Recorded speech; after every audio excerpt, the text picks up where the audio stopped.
You are the king. That's what you want to hear when you play Regicide, guys. And that is what I'm hoping to help you guys out.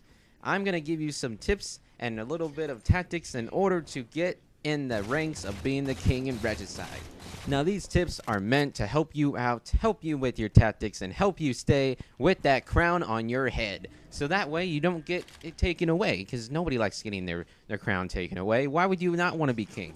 Being king is like being a boss, being the boss of everybody. Don't you want to be the boss of everyone? I don't think you don't want to, but yeah, that's what you got to do. And you don't want to take away your crown. Now, I'm just rambling on, but let's get on with the little video here. Now, let's see. Now, what you want to do is not go charging in. That's the worst thing you can do. If you're going to charge in there, you're going to be running around saying, shoot me, shoot me, shoot me. And when you do that, you're not going to make it, dude. You're not going to make it. So what you got to do is stay on the sides. Stay on the sides and keep calm. When you're going to be doing that, I prefer using the Promethean vision so that way I can see if anybody is coming in the corners. Despite having the radar, it's not always going to help at all times. Some people like to crouch walk. Some people like using camouflage. So in order to see through all that, you're going to have to use Promethean vision to see through the walls. Now, despite it not working forever, it still allows you to see a good corner view when you're going through corners. The second pro tip is you have to have a lot of strategies. And by doing this, you gotta not charge into every single battle. If you see 2 or 3 guys fighting, how about just stay back a little bit and then finish them off? That's what I like to call the janitor, because everybody likes to wait until the last little bit of the fight, and when they're one shot, and then shoot them in the head and get a double kill. That's one of the best things you can do when you're doing a free-for-all game and everybody is going after you.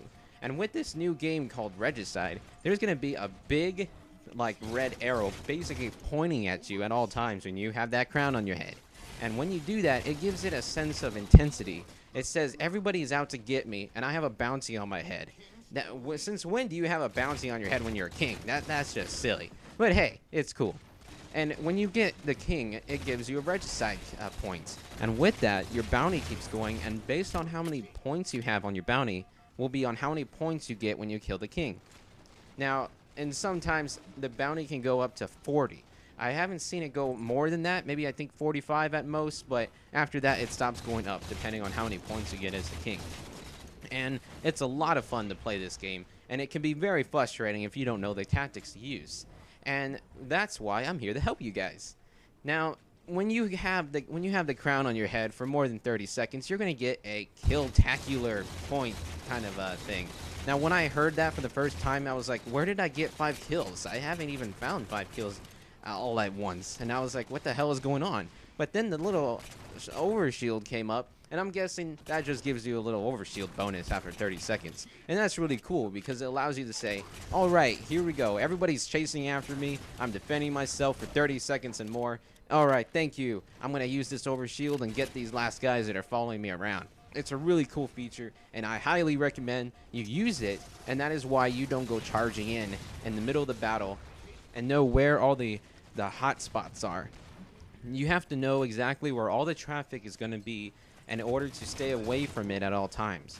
Yes, you can go into it on the sides or in the distance, but I highly do not recommend you go head first right into there, because that means you're going to be surrounded as soon as you get at least maybe 1 kill, because they're going to come right behind you, they're going to come in front of you on your sides, and with all these different weapons, you're going to be outnumbered, especially with that little arrow on your head. And with that, it gives it a sense of like intensity, like I just said. You have to be on your toes at all times, and that is why I like using Promethean vision in this type of game mode, because it allows you to see through walls and know when they're coming. However, there are other things you can do, such as using holograms to make the others think that you're going straight into the head of battle, but it doesn't really work once they shoot it, because they're like, hey, that's a hologram, and they're just gonna go and get you, and you don't want that, because you want that crown. You want that crown at all times.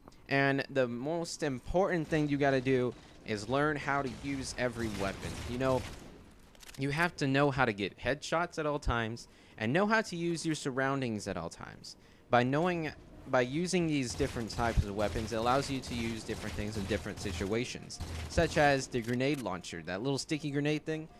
It's very, very effective when using a bunch of people in hot area zones, and that's why I like using it, because it allows you to just place the little grenade down, And while everybody's charging at each other, which is what they love to do, and I highly do not recommend doing that, just blow them up. And that's the best thing you can do, because I actually got a double kill you're going to be seeing, and it's really cool. So I hope you guys enjoyed this, and I hope it's helpful for you guys. And this is Fireburst signing out.